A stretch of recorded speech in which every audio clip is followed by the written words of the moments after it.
Hi everyone, how are you? I've set the webinar chat up so that you are able to send messages to me. So if you can hear me and everything is okay, just say hey so I know. I'll give everyone a few minutes to join before we get going. But how is everybody today? Hey Felicity, good to hear from you. Glad you can hear me. So I'll go over a little bit more of housekeeping in a second, but if you want to send a message to everyone, just make sure it says everyone. If you want to send a message to just me today, then just say to host and panelists and it will just come to me. I hope you got yourself a cup of tea. It's very important for this evening and that you're all nice and warm and cozy. We are recording this webinar as well, and we will record all of them.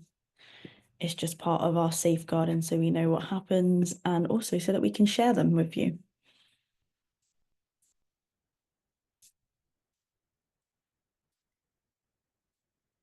Good evening, everyone. If you haven't got yourself a drink, or you want to take any notes, get yourself a pen and paper. Everything we'll do today will be through technology. Technology, that's my little presentation of it. But it's lovely to meet you all virtually, and I'm sure I recognise some names here of people who have been on our webinars before, so it's great to have returners as well as some new people. If you do have a question, just put it in the chat. So, as you are all on time, we will get going. So welcome to our Resilience and Wellbeing, a Mind and Body Approach workshop series. This is one of our guest speaker series. So the first week is with me. My name is Lauren, if you haven't met me before. I run wellbeing workshops, and what I kind of do is I used to be a teacher and then I retrained in psychology, specifically coaching psychology is my area that I go to. And our aim is we are a community interest company. That means we're a not-for-profit. Everything we do is about community, it's about you. So this is funded by the National Lottery. They've given us grant funding to run this workshop series. And our aim and ambition is to equip you with the skills to be able to manage and maintain your well-being.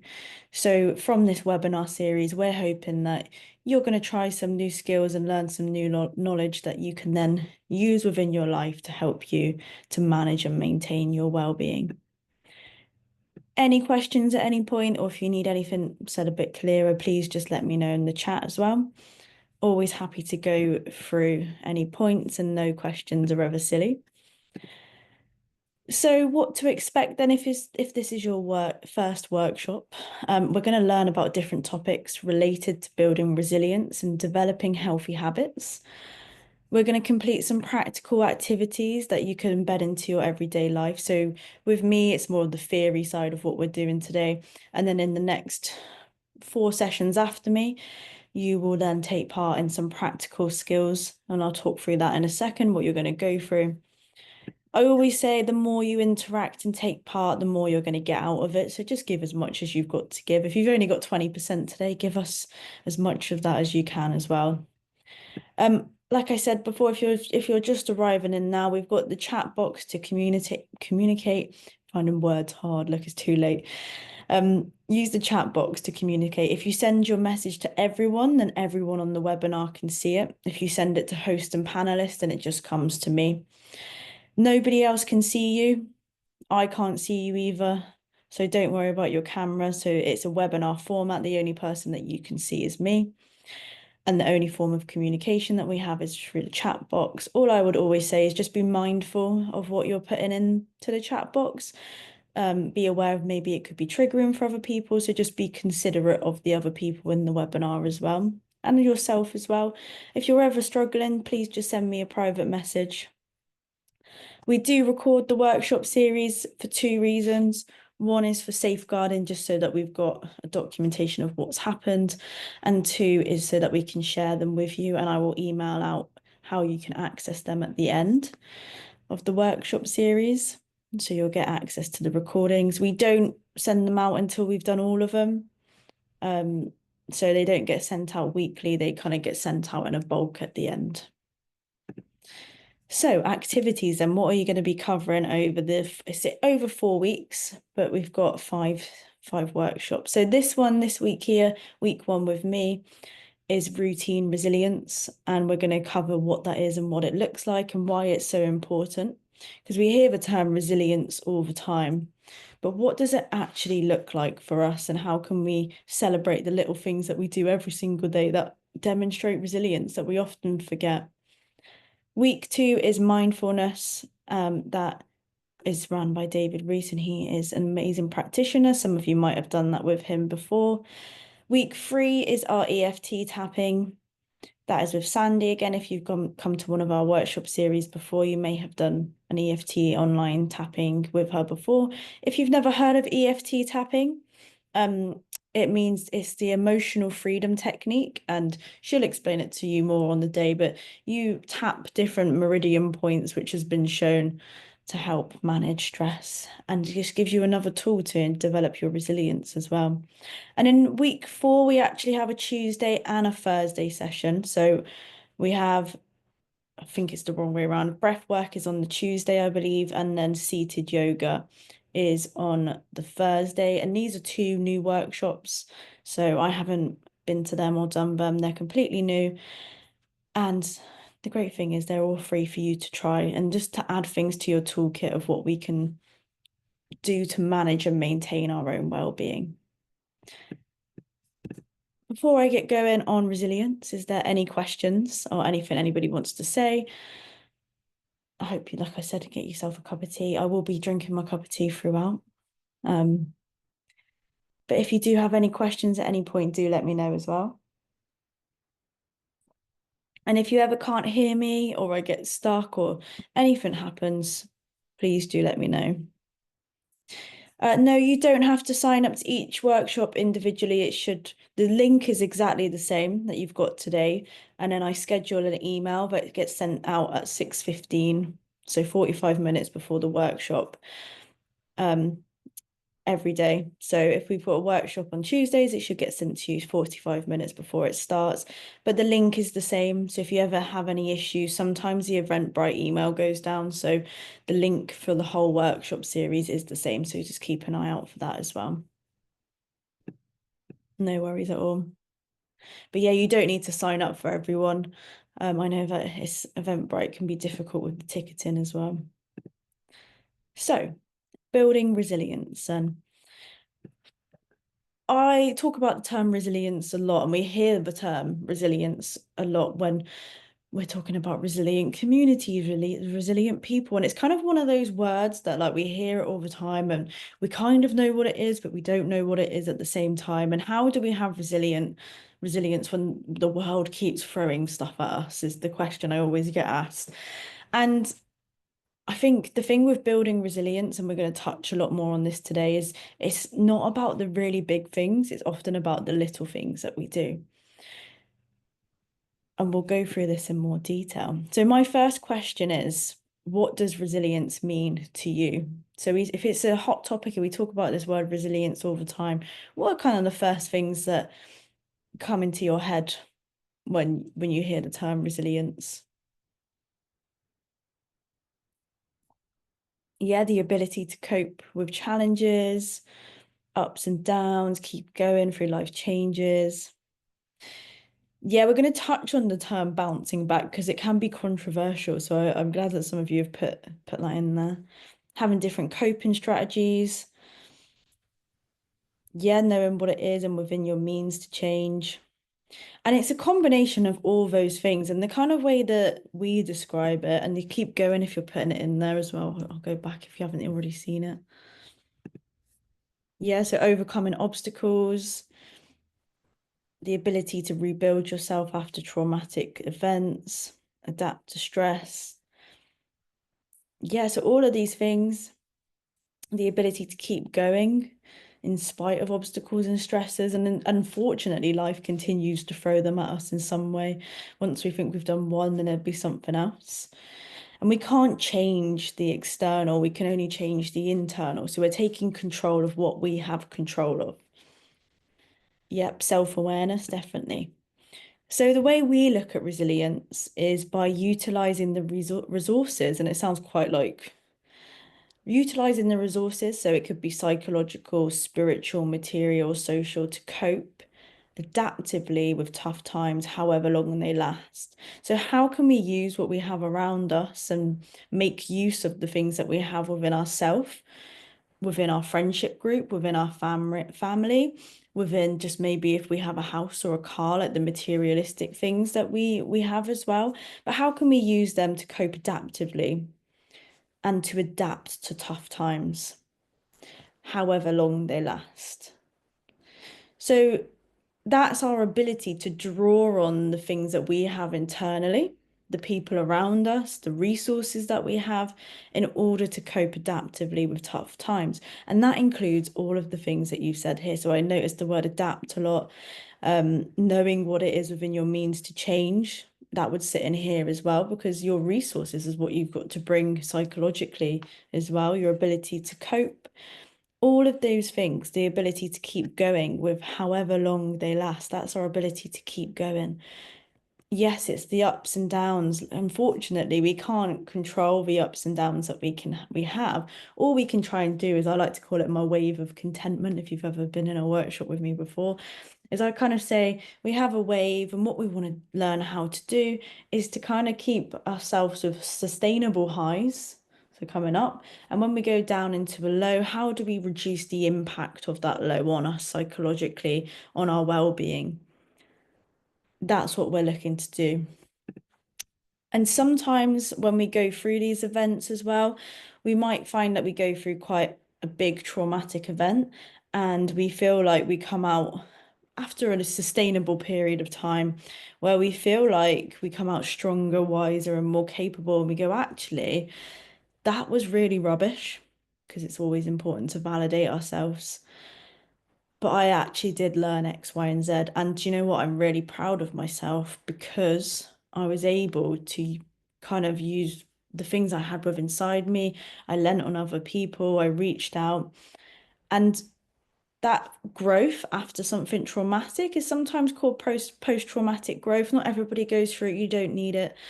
But it's important to note that we can go through really, really tough times and come out on the other side and go, actually, that was really rubbish, but this is what I learned from it.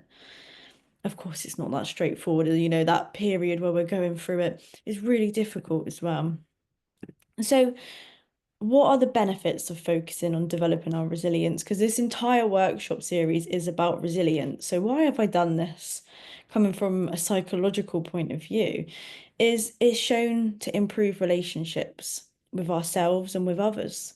Because if we have the ability to draw on the resources that we have, that means that we have the ability to kind of rely on ourselves, but also we're developing that vulnerability to reach out to other people and say, hey, I actually do really need some help here, because sometimes we can all be a little bit stubborn, and we could have all reached out at some point, and but it feels scary. So think about it, you need to ask someone for help. That's actually a really scary thing to do for a lot of people, is vulnerability.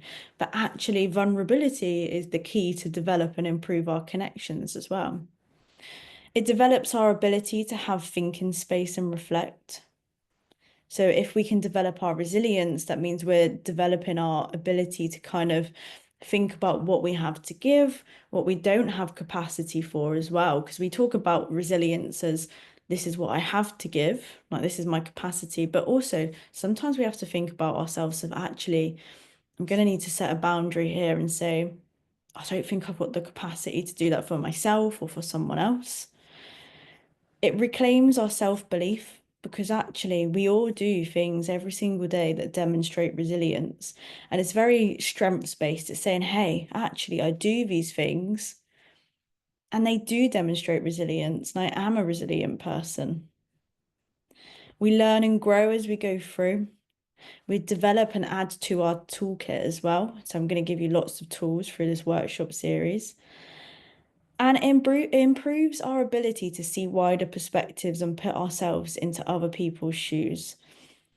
And that is the definition of empathy, really. It's a very key part of empathy, is that ability to put yourself into someone else's shoes and go, oh, I get how you're feeling. And that is it's a strength. It's a skill as well. We often think of like empathy and emotional intelligence as something that can't be developed, but it can be as well. So it also helps to develop our gratitude. And it might be something, there might be some points coming up here where you go, oh, I never thought they were linked to resilience. But a lot of things in psychology, they kind of all interlink. And gratitude is about seeing the world, ourselves, our relationships, and the kind of just life for what it is rather than what it isn't.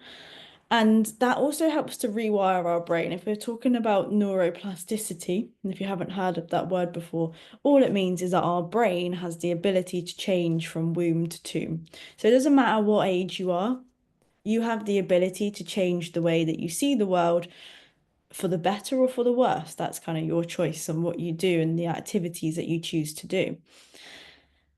But if you're here at this workshop series, you're already on the right track to be choosing those activities that can help to, we call rewire your brain more positive in a more positive way.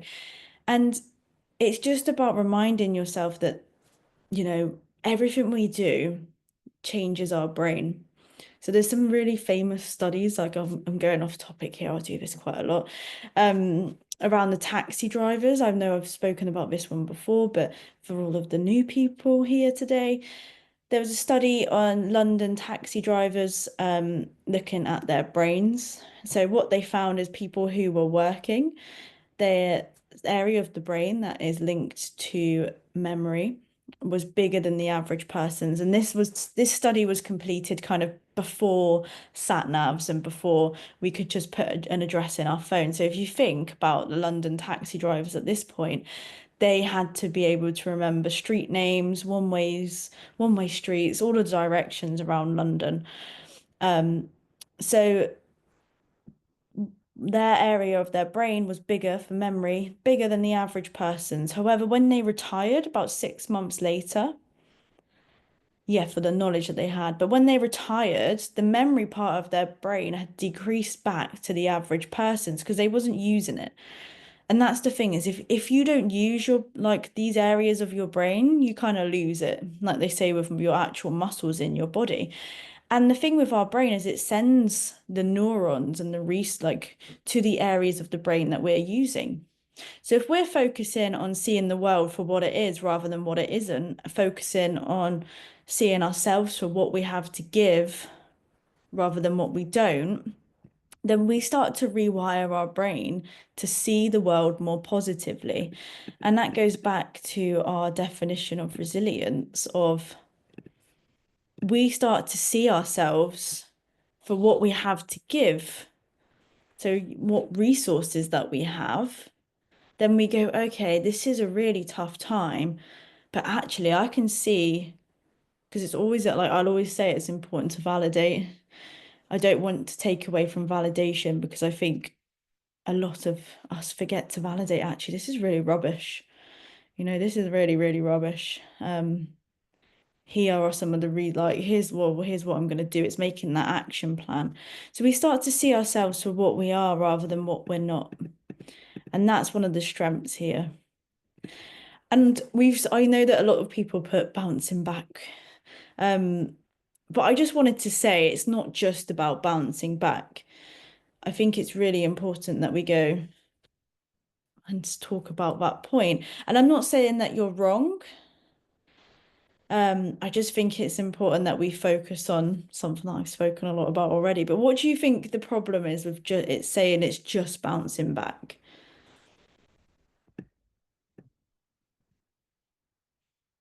And it's kind of that word just, yeah, it makes it sound really easy. Yeah, that we can just do it. Nothing was learned. Yeah, sometimes it could be victim blaming. Why can't you just bounce back from this? Yeah, it's not always that simple. You can't go back in time. It's a really good point. You can't change the events what have happened. Yeah, with bouncing, just bounce back. Are we bouncing back to the same level? Yeah, so it's minimizing the real effect of the situation. And the kind of word I'd use here is if someone said to you, well, just bounce back, it's very invalidating and it takes away from all of the struggles that you've been through. And you just go, oh my God, I'm actually going through a really hard time right now. Yeah, incredibly dismissive. And yeah, sometimes you might be like, oh yeah, I bounce back. That's very different than saying to someone, oh, it's just bouncing back. But also if I'm just like, oh yeah, I bounce back, I'm kind of like invalidating myself and all of the things that I've done to get to this place I am now as well. And I wanted to go back to the point where we said, what was it? What reminded me of something? There's no going back. And we can't change the story. And so we all have our life and we all have our life story. We can't change the key events. We can only change the way we narrate them. And we touched on post-traumatic growth. And we're talking about resilience here as well.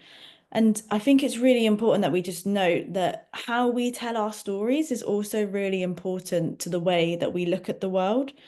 So if we're looking at the world from a point of the gratitude mindset, I can see the world for what it is rather than what it isn't. We also can then work on our own story. We don't change the key events that have happened, but we can change the way we talk about them. So some people might have had something really bad that's happened to them 20 years ago, and they say to you, you know what, I went through this 20 years ago, but I really learned and I grew from it, and it was really rubbish, but here I am now. Whereas other people would say to you, 20 years ago, this person did this thing to me, I still haven't forgiven them, rah, rah, rah. And, they're kind of still stuck in that trauma.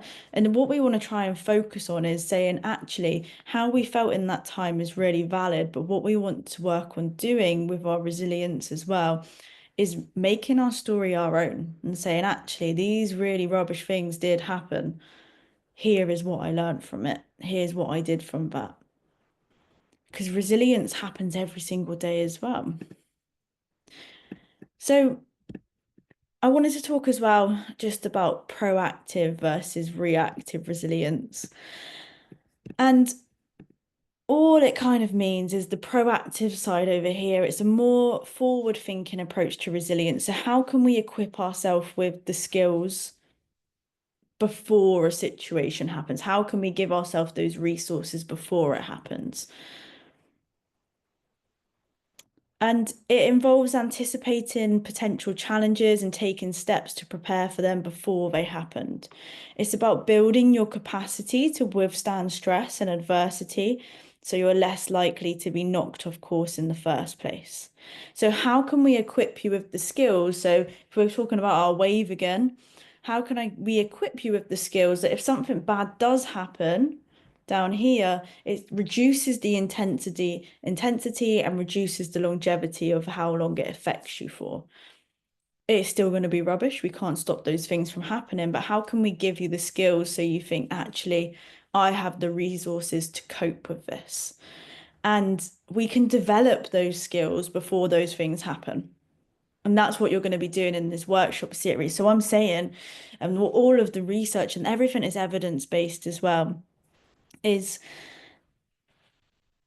yes, we can grow and we can change and we can do this and we can put these things in beforehand to help us that when we get there. And those things that we can work on and going to practice within this workshop series are the things we can do for our body.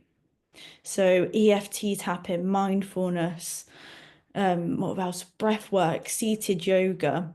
They all link to helping to reset our body physically as well as mentally, and there's skills and they're things that you can do at home as well.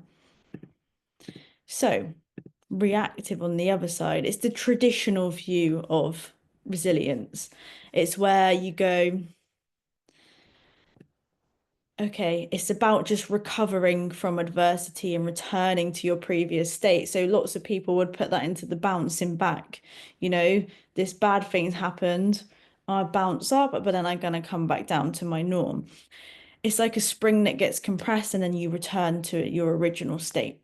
But what we're looking to do is to say, hey, how can we develop the resources so that we feel prepared for these things to happen, and also that we see them kind of as learning experiences as well. And of course, like, there's so many things that link into here as well. And it's not just, I know I'm just saying these things, it's never ever as simple as what we're going to do. All we can look to do is to develop our skills and our ability to be able to manage those things. So, linking back to that definition of resilience, how can we kind of develop the resources that we have? And what you're going to do in this workshop series and what I'm going to show you today, these are all things that I do to develop my own resilience as well. They're all evidence-based, they're all linked to research, they embed elements of kind of psychology, neuroplasticity. I can't think of any more like this, but it's lots of crossover as well. They also embed elements of the vagus nerve, if anyone's heard of the polyvagal theory. A lot of them are linked to resetting your vagus nerve. So your vagus nerve is a nerve that runs from the back of your spine, like the top of your spine here, and it runs to all of your major organs. So, you know, when you feel a little bit anxious and you get butterflies in your stomach, it's your vagus nerve that sends that communication back to your brain. Your vagus nerve also collects serotonin from your gut. So your gut produces like 80 to 90% of serotonin, which is a happy hormone. And then your vagus nerve takes that to your brain. So that's why what you eat is really important as well. But sometimes our vagus nerve can get stuck in fight, flight, or freeze modes. So these activities also help to reset your vagus nerve back to being in the green zone, where we kind of all want to be, where we just feel neutral and like, oh, okay, I've got this. So I'm just going to share a quick video now about what is resilience. Again, if you have any other questions, please do put them in. I'm going to reply to a couple of things I can see that have come to me whilst the video's on. If you can't hear the sound, let me know as well. But the role that resilience plays, it's not that it has you experiencing less pain. Mm-hmm. It's not that. People who are resilient, they've got their toolbox. So they go, okay, now that I'm back on track and I've reset and that's sort of over, it may be over, it may not be. But I now know that if I do A and I do B, I know that if I can just get together with some friends, I know that if I begin to exercise, I know that if I reset my nutrition, I know if I get back into a routine, I know that if I think about the way that I'm thinking and I'm not so pessimistic and I bring hope in and I bring optimism. So all of these strategies that I have access to, because I've practiced them in the past, they are familiar to me. Mm-hmm. And it is much easier for me now to use those strategies and apply them with confidence. And it's the with confidence that makes a difference. So what did you think about what she had to say then? Does it kind of link to what we're saying?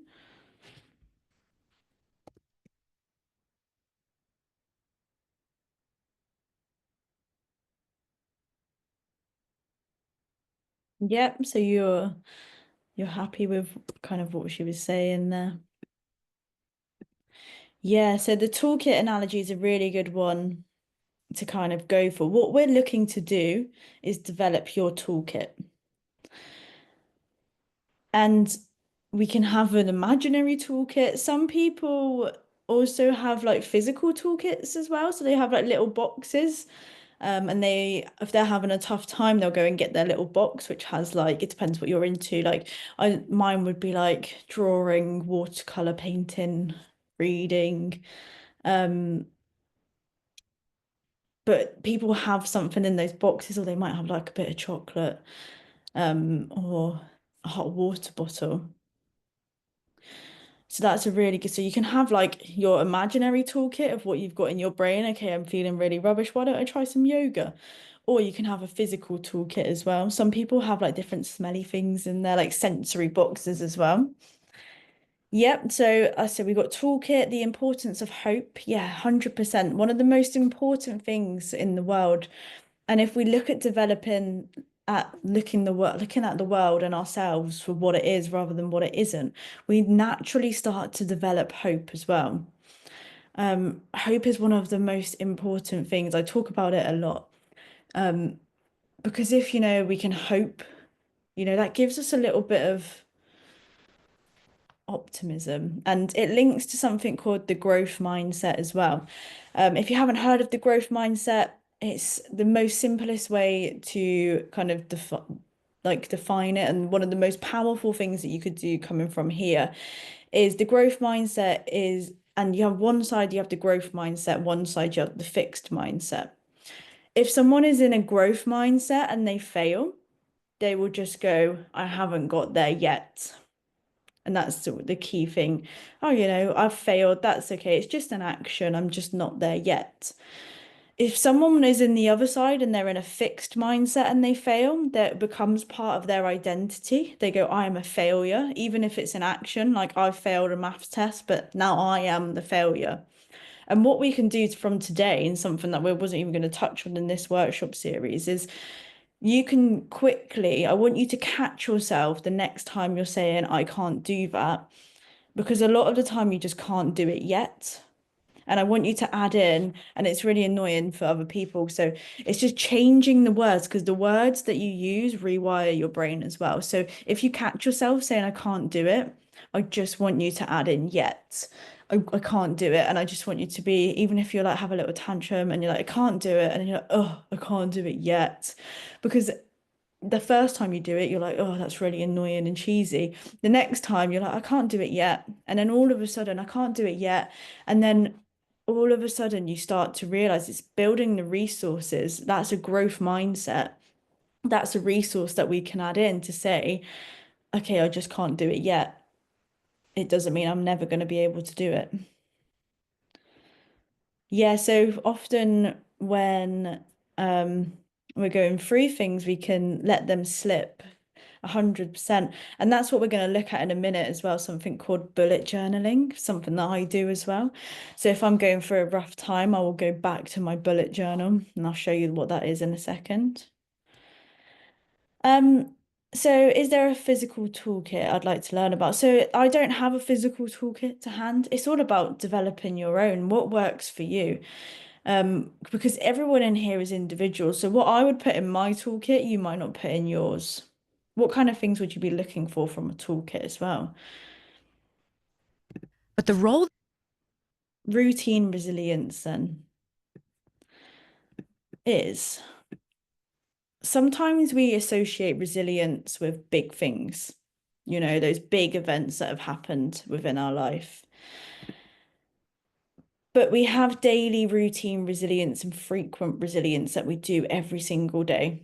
So I see it all the time. Parents getting their kids to schools. I always think, whoa, that's a resilient morning that you must have every single morning.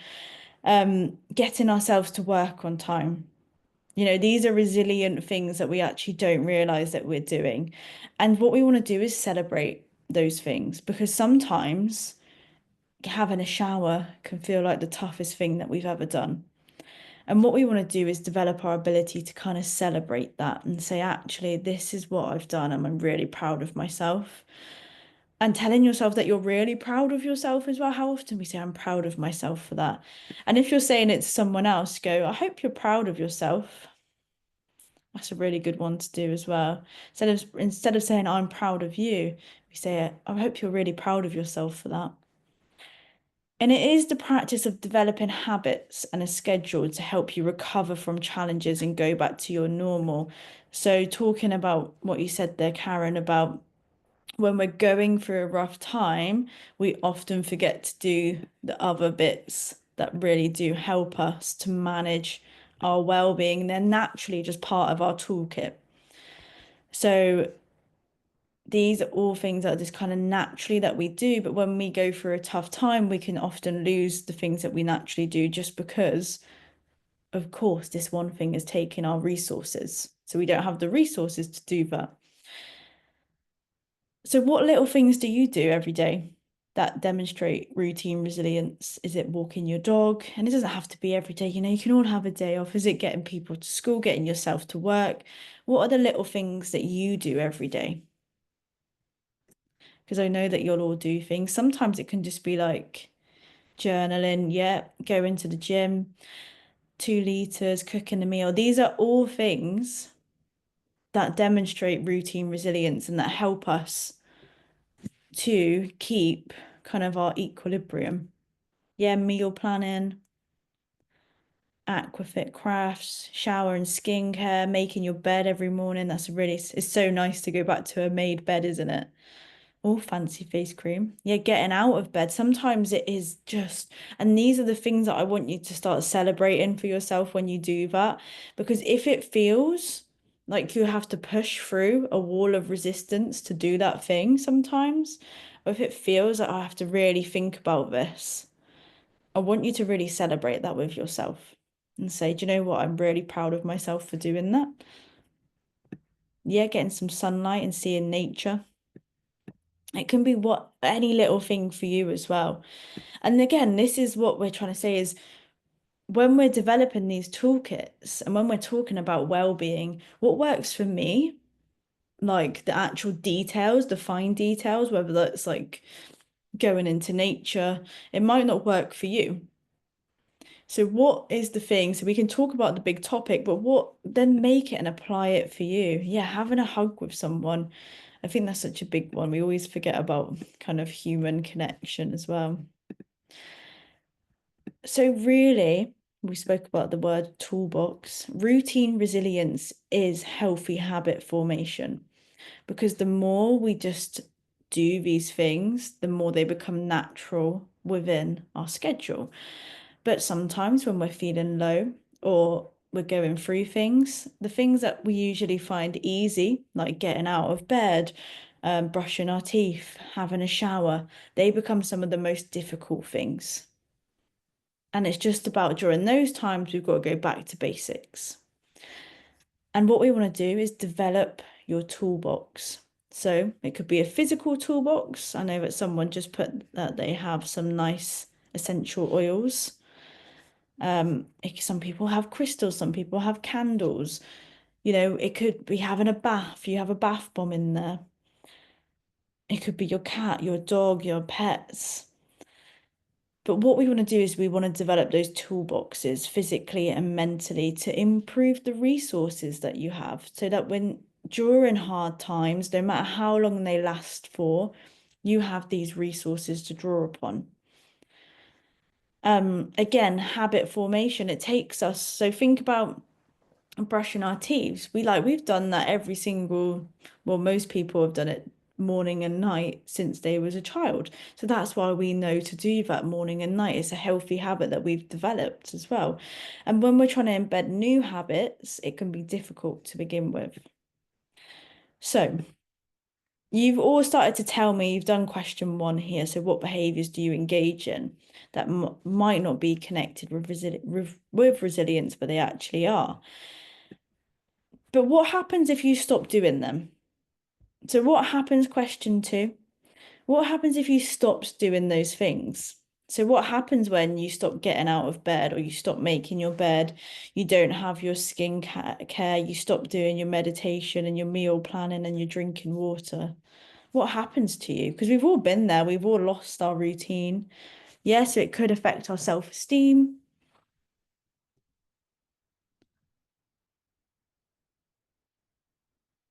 It can affect your mood, but what happens to you? Yeah, it can affect mood, motivation. You might have a migraine, affects your work, downward spiral. And that downward spiral is often a combination of lots of things. You might feel down or get anxiety. Yep. And then when we kind of get to that bottom, then we've got to go, okay, I've got this, I can do this. That's when that resilience, that's if we're thinking about reactive resilience as well. Yeah, so depression, deterioration, lose connections, negative talk, negative self-talk as well. We start to see the world for what it isn't rather than what it is. And that's that kind of, yeah, some people they just stop it. You kind of feel you go into a freeze response. You're just existing. We might start to feel useless. And that's when what we want to do, because if we're getting down to the bottom of, I know we said the word spiral, that's when reactive resilience comes in. Okay, I feel depressed. What am I going to do from this? We're looking at that proactive resilience of, okay, I can feel myself starting to spiral. Next thing, self-reflection. What have I stopped doing that's really good for myself? What am I not doing that usually helps me? But what am I doing? Okay, so I might not be doing this, but I am doing this as well. And we often beat ourselves up, right? And I always say if we just got an animal from the shelter, we wouldn't try and beat that to change. So why do we beat ourselves up hoping that we're going to change? Because actually we're going to just enhance that spiral. And what we want to do is start to celebrate those little things that we're doing and saying, okay, maybe I have slipped a little bit on my healthy eating, but you know what? I have reached out to like 3 people today, and I'm really proud of myself for that. And then we start to go for that strengths based. So looking at ourselves for what we are rather than what we're not, seeing ourselves for what we're doing rather than what we're not doing. And that's when that rewiring of the brain comes in as well. So I know I've kind of put loads of information on you about resilience, and you after this, you'll be like, God, I had enough of listening to the word resilience. But have you learned anything new about kind of looking at it from this new light? Does it change anything for you? And if not, that's fine. But if you have learned something new about looking at resilience in a new light, then let me know. Be interesting to hear your thoughts.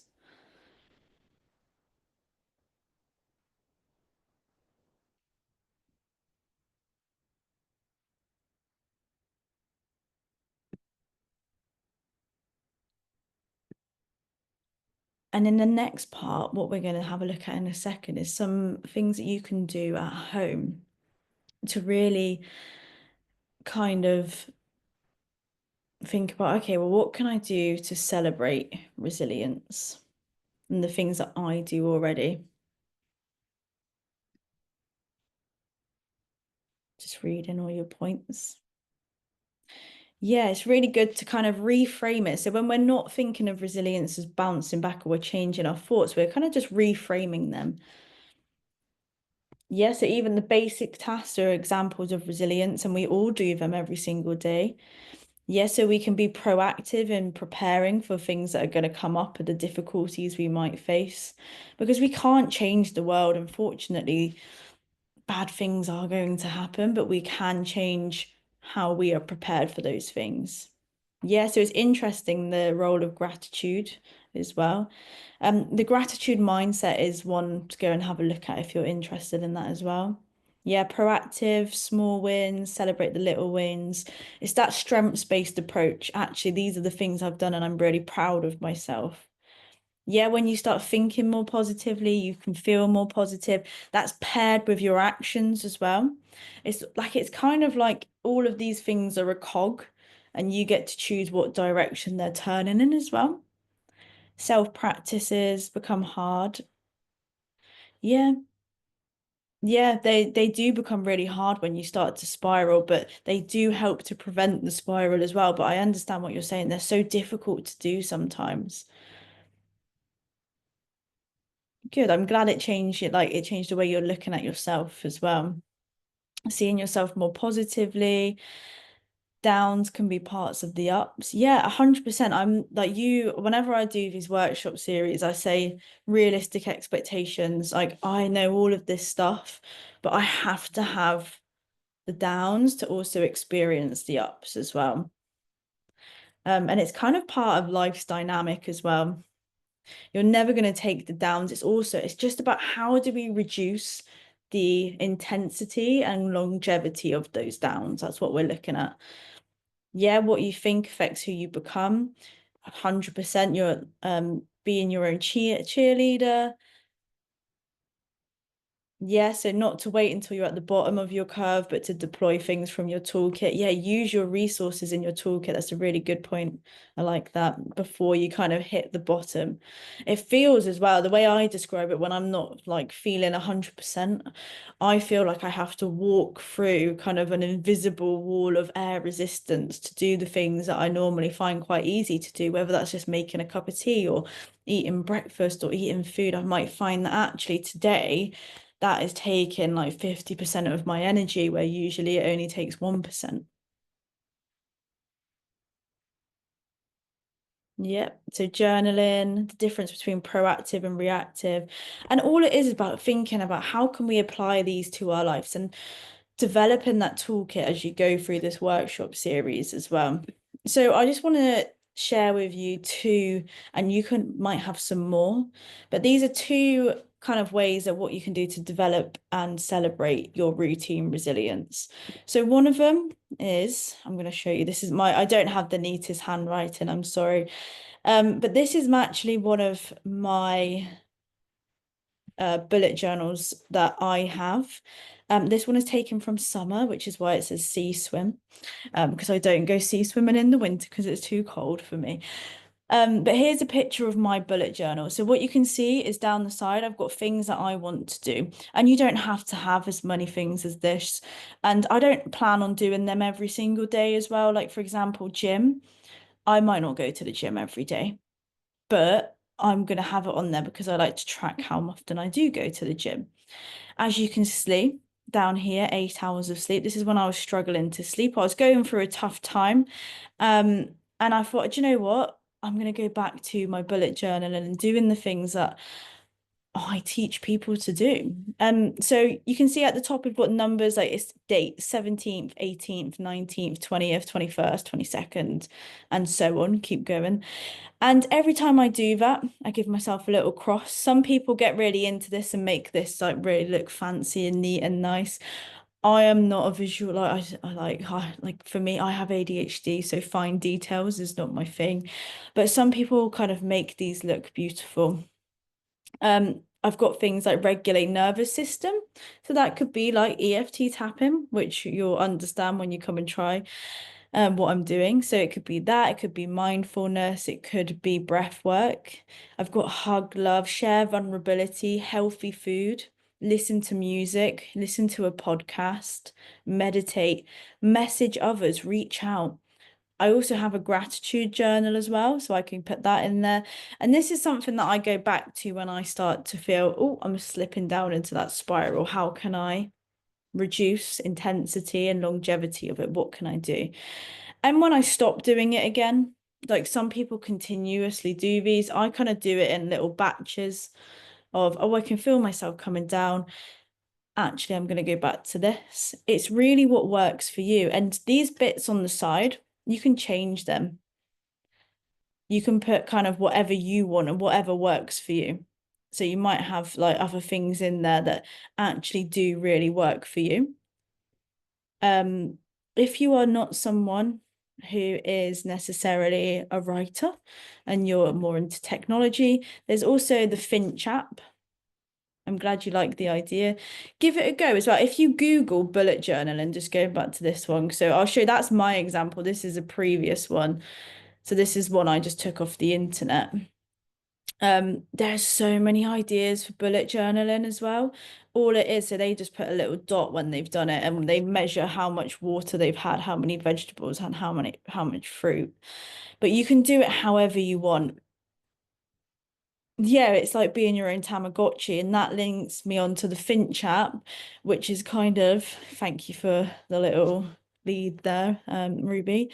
The Finch app is a digital version. It's like having a little Tamagotchi on your phone, and you can change. So where it says like brush teeth, take 3 deep breaths, you can write your own in there. Yeah, so a lot of kids use it, but adults, like I know a lot of adults use it as well. It's about you can just change it. Yeah, so if you have the Finch app, like loads of people love it. There's free modes and there are paid versions. I've never used the paid version. Um, But it's just about, if you think about routine resilience, it's about keeping your schedule, okay, brushing my teeth, doing this and doing that. It's taking yourself back to basics.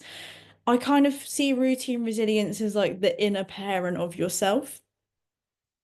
Because think about when you were younger, and if you tried to, you know, not brush your teeth morning and evening, sometimes your parents, not all cases as well, I don't want to say for everyone, but a lot of time parents and guardians are like, well, you need to brush your teeth morning and night. They kind of hold you accountable. So these are things that we can do to hold ourselves accountable in different ways. You can see on mine, I don't have things like shower and brush my teeth because I know they're not things that I struggle to do when I start to feel like I'm slipping down. I know I stop doing all of these things, which is like sharing vulnerability, reaching out to others, getting out and about and getting sleep. So I know that this is what I need to focus on. So this is yours as well. So like we're saying, make it your own. I don't have any free bullet journal apps because I just write mine down and a bit of, so I just use paper and pen. But I'm sure you could use, like, to be honest, I don't even think you would need an app to do a bullet journal. You could probably kind of, if you've got like a notes app or Google Docs on your phone, I'm sure you could create one on your phone quite easily as well. But I like to write mine down because I kind of take half an hour of my day to do my bullet journal. And I also have a gratitude journal as well. So in my gratitude journal, I'll write three things every day. I'll write it into the chat. One thing is one thing I, hang on. One thing is one thing I'm grateful about myself. So what am I grateful for about myself today? Just writing them in. So I can't talk and type because otherwise I've typed what I'm saying. One thing is what I'm grateful for about others in my life. And then one thing, sorry, write three things is what I am grateful for about the world. So I've just put that in there. So I might say I'm really grateful for myself today. I'm really proud of myself because I managed to do today. I did do 10,000 steps. I went on a nice walk this morning. I was really grateful to do that with my friends today. We went on a dog walk, and I'm really grateful because I live in a beautiful spot and I got to see the beautiful British countryside today.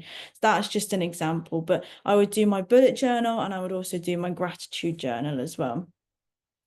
So Karen has put in a suggestion for the 6-minute diary. There you go. That's a great suggestion. Go and have a look. I haven't read that one, but I will go and have a look at that afterwards. But if you just Google the term bullet journaling as well, or journaling, there's so many resources. You can go on YouTube, you can look at Instagram Reels, you can go on TikTok. There's a whole world around journaling. Are there any other ideas or things that people already do to kind of celebrate the little things that they do? And it could be what you do, what your kids do, what you know someone else does.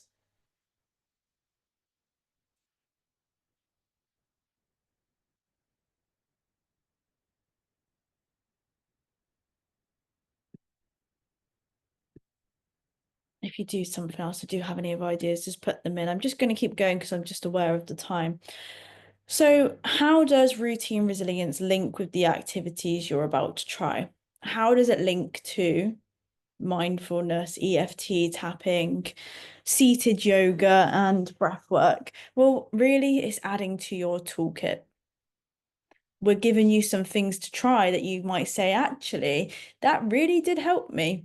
And you know what? I'm going to add that to my list of things I'm going to try, my toolkit that I've got. But it helps with stress management, emotional regulation, building self-awareness, helping you to build focus, the sense of control that you have over your life because you're taking responsibility for the resources that you have. It helps you to manage that wave that we spoke about. So improved well-being management, and it helps to develop new healthy habits to help you to manage your well-being. And that's all we're looking to do is saying, okay, how can we build a toolkit and give you the skills, the resources that you need to manage and maintain your well-being. And that's what resilience comes into, is those resources. So what resources can we give you that when you start to feel, oh, this is a tough time, you go, hang on, I've got something to fall back on here. So I hope you're looking forward to trying the activities next week as well. So going forward then, so this, I will be on every single webinar, but I will not be delivering going forward. The next few weeks, they're quite practical tasks. So next week you have mindfulness. So I just say, make sure you're in a safe environment where you feel safe, away from as much stimulus as possible.